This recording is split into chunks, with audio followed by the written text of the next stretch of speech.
আরে বেটা এটা তো পুরো সত্যি হয়ে গেল। এই গরু গণের কর্ণ, গরু ঠ্যাংলা সরু। আমার বাবা একটা গরু হলো না বাবা।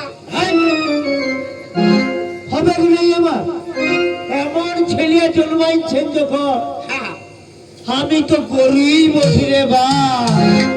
তোর লেখাপড়া হবে কি নাই? তিনটা মাস্টার লাগালি, তোর লেখাপড়া তো দূরের কথা, তোর বাক্য রচনাই করতে পারছিস না। ওই দেখ তোর মাস্টারটা আসছে। ধর ধর ধর।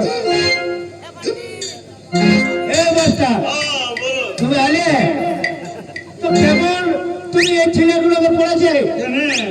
কি হয়েছে? কেমন পড়েছো? তোমার ছেলেকে ভালো পড়া শিক্ষা দিচ্ছি।